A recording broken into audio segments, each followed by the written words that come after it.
As I was saying, thank you so much. I want to appreciate the leadership of this church. Reverend, who is out on leave, and the leadership of the church. I appreciate that you have found it right for me to stand before the congregation and share with us what it is that the Lord has put in my heart concerning our service today. My name is, as you are told, Ndubai. It's a bear. Ni munyama.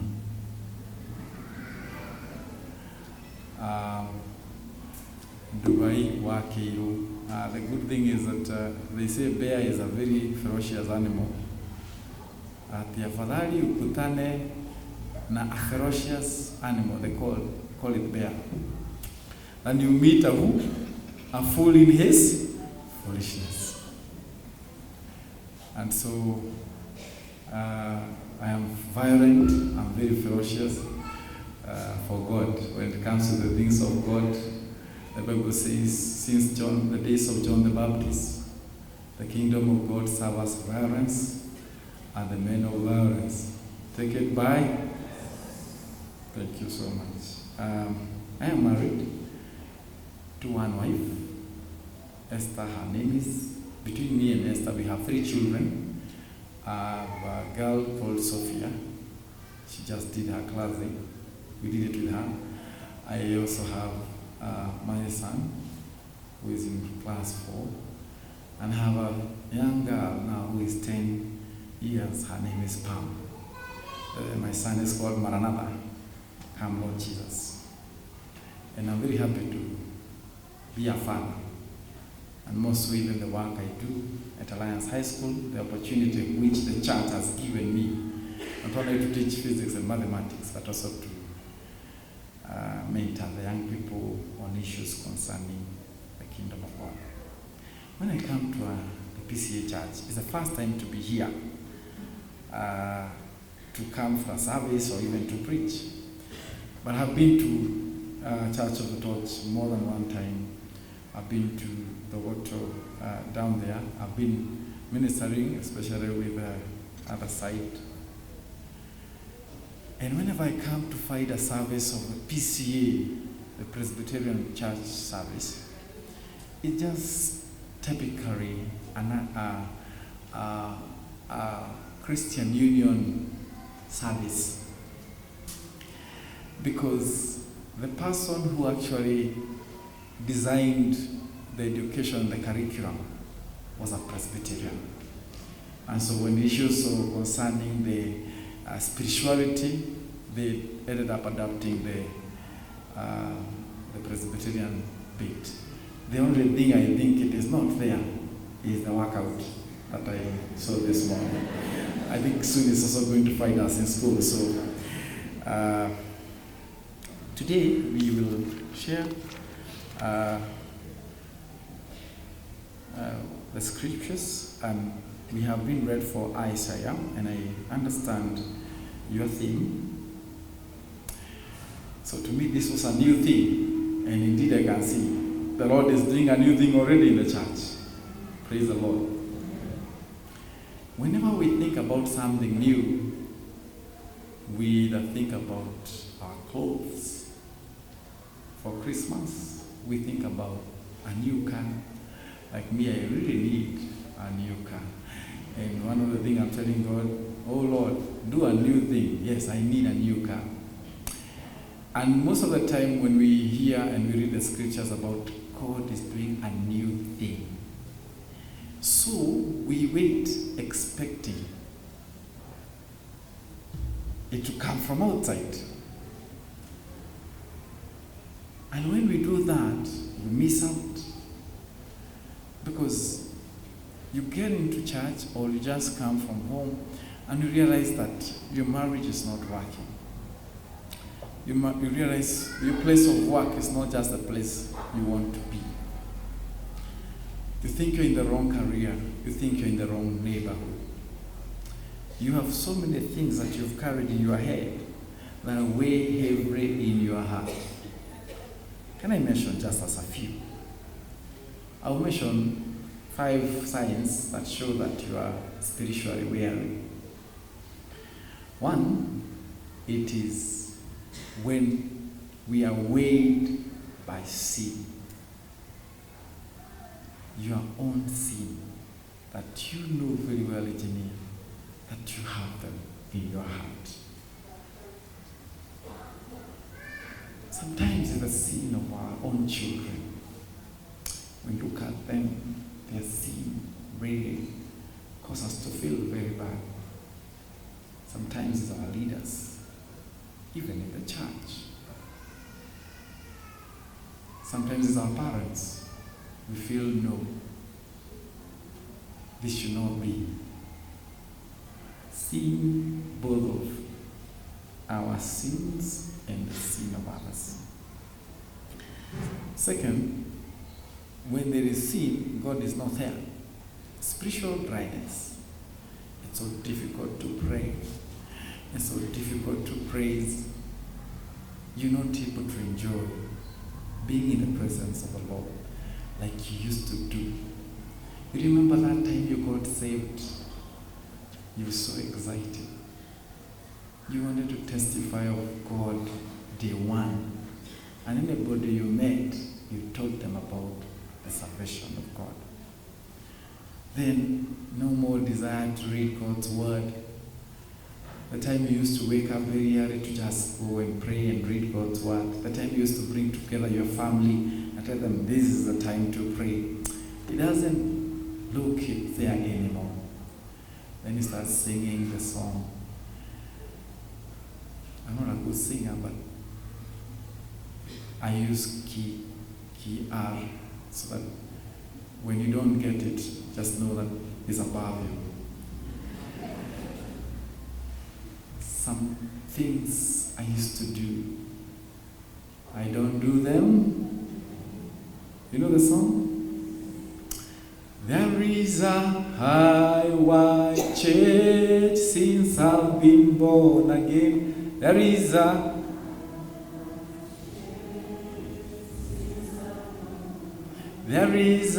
high white church since I've been born again. There is a great church since I've been. Some things I used to do, I don't do them anymore. Some things I used to do, I don't do them anymore. Some things I used to do, I don't do them anymore. There is a great church. Hiyo ilikuwa wakati uliokoka. Now, some years down the line, when you're getting to the church or when you're waking up, then you just realize some things I used to do, prayers I used to pray, songs I used to sing, fellowship I used to attend, I no longer do them. And then you start saying, they have been a very big, Lord, do something, do something.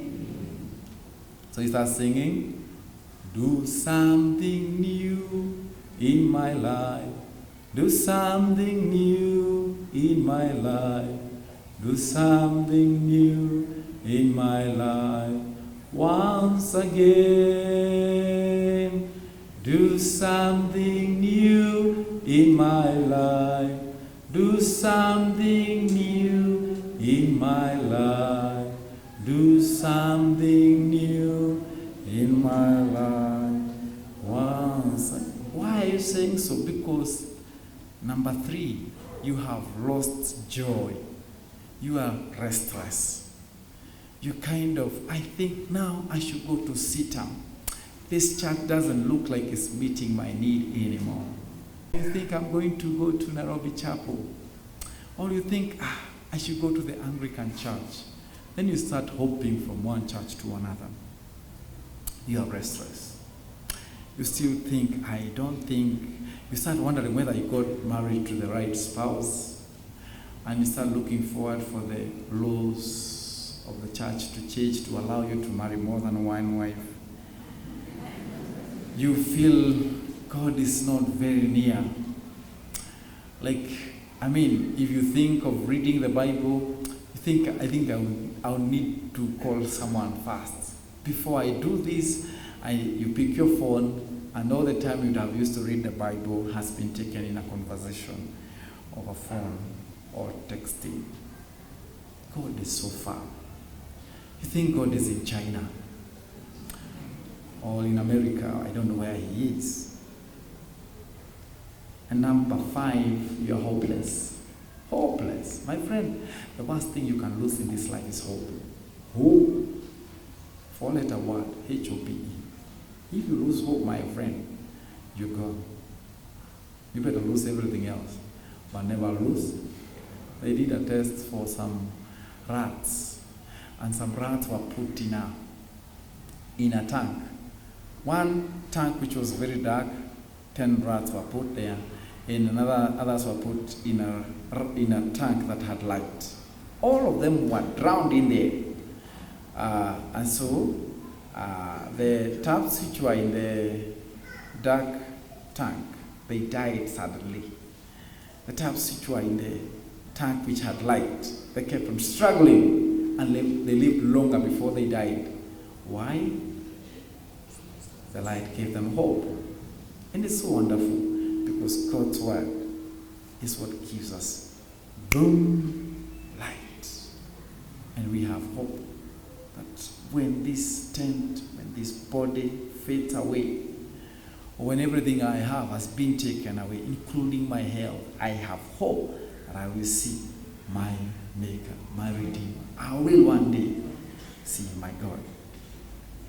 So it's very wrong when you want change.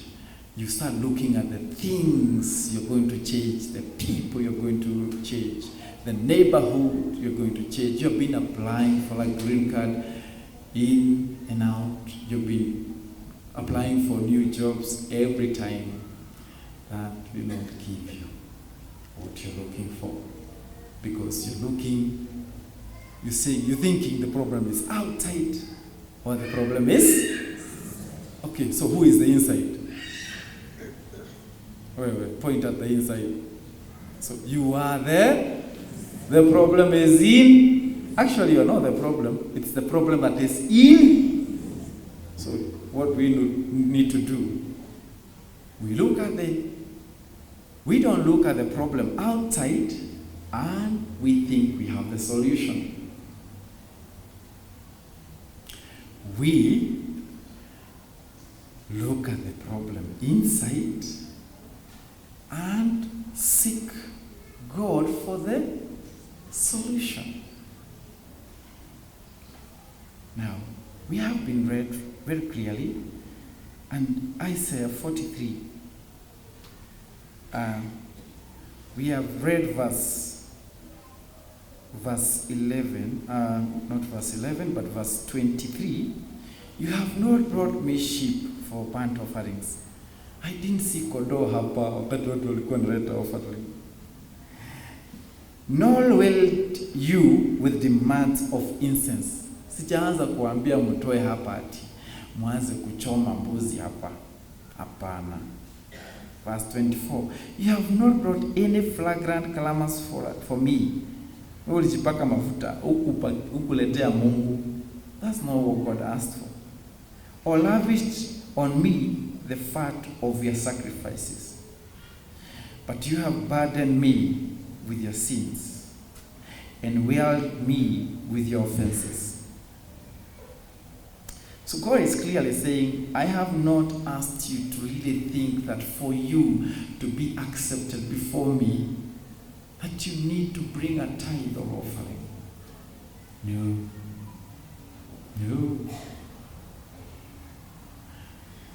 It's not about coming to church. That's not what the Lord is looking for. Why are you so troubled to want to do so many things? You are wearied. There's so much weight. When God wanted to deliver the children of Israel, in Exodus chapter 6, verse 5 and 6, the Bible talks that he had heard the cry of the people, and he was coming to remove the burden from them. You're working so hard to be a Christian. That's so bad. You want to please everyone, starting with your spouse. And you realize one of the hardest persons to please is a spouse. Such that if my wife is asked whether I'm born again, kama amefika, I don't have to ask her, but you know the kind of an answer you'll give about your spouse. Wale watu wameolewa hapa, mabibi na mabwana, inua mkono. Just lift up your hand. What would your spouse say about your salvation? Sema ameokoka lakini kuna wakati anaanguka. So don't be burdened. God is not looking for that. He has said, I am the one who blots out your transgressions for my own sake and remembers your sin no more. Haya. Yani mimi nakusamehe dhambi zako. Whether you have repented or not, God is saying, because I have loved you, you are my child. You are born by the Spirit and by the blood. I am the Lord who forgives your sins, who blots them out. Yani, ukifanya dhambi inaandikwa. Inaandikwa. Naye Mungu anavuta. Akiona ni wewe, akaunti yako ya dhambi ikiandikwa, Mungu anavuta. He blots it out. Blots it out. Can you tell your neighbor, blots it out. Anavuta kabisa. Inaandikwa, unafanya dhambi, hata saa hizi ukiniangalia unaanza kufanya dhambi. Mungu anaendelea kufuta tu. Wait a minute. We are in the church. I want you to just be holy for 30 seconds without the help of God. Can we try? Okay, you don't sin. Just make sure you don't sin, okay? 30 seconds. Can I count? Okay, there are so many. Can we do 5 seconds? So I'll start counting 5 seconds. Just make sure you don't sin within the next 5 seconds. How many have not sinned? You know, I'm okay, how many have? Okay. So it's important to know that we cannot be righteous by our own strength. It can only be by the grace of God. And then part 2, we have already talked about weighing, which is in Akusukuma. Number 2, it talks about spiritual dryness. And then, what has he said in verse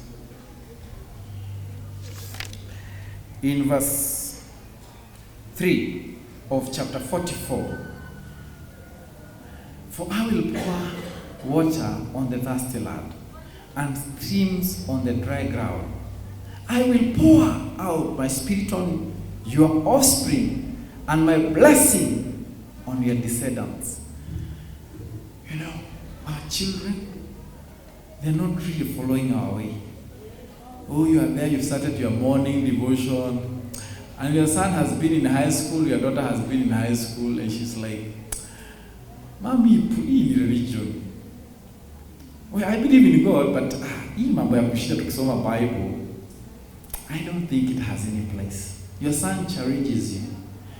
They now have known about other gods and many other things.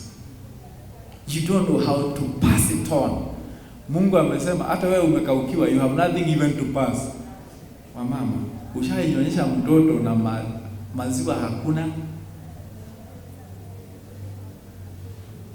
Dryness. You want to minister, but there's nothing to release. God has said He's going to pour. It's not about you. It's not your prayer and fasting that will make it. The Lord has said He will do what? What is your work? Just to receive the outpouring, to just stand and sit under the shower and receive the outpouring of the blessings of God. When you have lacked joy and restlessness, you are restless, then what has the Lord promised? Isiah verse 6, chapter 44. This is what the Lord says, Israel, King and Redeemer, the Lord Almighty. I am the first and the last. Apart from me, there is no God. Who then is like me? Let me proclaim it. Let him declare and lay out before me. What has happened since I established my ancient people, and what is yet to come? Yes, let him foretell what will come. Do not tremble. Can you tell your neighbor, do not tremble? Do not be afraid. Then he says, did I not proclaim this and foretell it long ago? You are my witnesses. Abia jirani, wewe ni witness. Is there any God besides me? No, there is no other rock. I know not one. If I know I have no time, but then there's this girl who had the same queue with a Hindu. They went to study abroad, and then the Hindu was the roommate, and so this Hindu girl would wake up, and then she does a circle of all the gods that she had, and the roommate kept on telling her, you need to believe in God, you need to believe in the Almighty God. And then after 1 year, she said, now sawa, nimekubali huyo Mungu wako. So akaombewa aokoke. But the following day, akatengeneza sako ya miungu yake. And then he continued praying to her gods. And then, see, what are you doing? I thought you got saved. He said, yeah, you are God. I prayed yesterday. I am praying my gods today. Is there something that you have held to that this is going to be my God? You have already taken an insurance cover. I'm not saying it's wrong to do that. But you think your health is secure then? What is a God to you? Just because you have children, you think that's a security for the future? Or is it because you have a spouse? Really? Your job? Your papers? Your education? Oh. Let's just know it's only God who has the final word on our issue. He's the one who reigns. You're so careful to do the elections and you know who it is that you want to elect, campaign and what have you. Thinking that you're going to have you to be secure. Not because you voted for whoever you voted for. How secure is your heritage? How secure are you? And number 4, distant from God. The scripture reads, we need to return to God.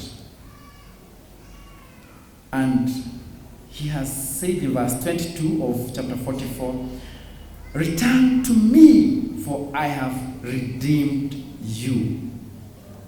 Get this right. God is not telling you to return to him so that he can redeem you. God is not telling you to come, I redeem you. He's only telling you, I have redeemed you. So, and lastly, hopelessness and cynical. And that's what was our verse for today. Verse 24. This is what the Lord says, your Redeemer, who formed you in your womb. Stop cursing the family you are born from. I am the Lord who has made all things, including your parents, your country. I have made all things. Who alone stretches out the heavens, who spreads out the earth by myself, who foils the signs of the false prophets and makes fools of the diviners, who overthrows the learning of the wise and turns it into nonsense. That's what the Lord has said. It is who will bring hope to your life. And I invite you this morning, would you put your hope in God? Would you come to God and stop struggling about many things and just say, yes, I just want to receive God's gift It's a gift. It's given. You want that renewal. Like the eagle. Its strength is renewed. God is saying this morning, the grace is sufficient. You don't have to walk in righteousness fast. It is walking to God and drawing near to God. Will not be the same again. It's that grace. You're not giving offering here for God to give you. You're giving because He has given you. You are not seeking to walk in righteousness. You are walking in righteousness because God has helped you with grace to walk in righteousness. I know I'm an elder in the church, and one of the things I'll be checking is whether you have been walking with the Lord. But brethren, the Lord is not asking you what you have been doing. It's not about works here. It's about receiving the grace of God. Would you bow down? Would you want to give an opportunity for the grace of God for your life? The things that are so hurting, so difficult, you're carrying the whole world. I want you to lift up your hand.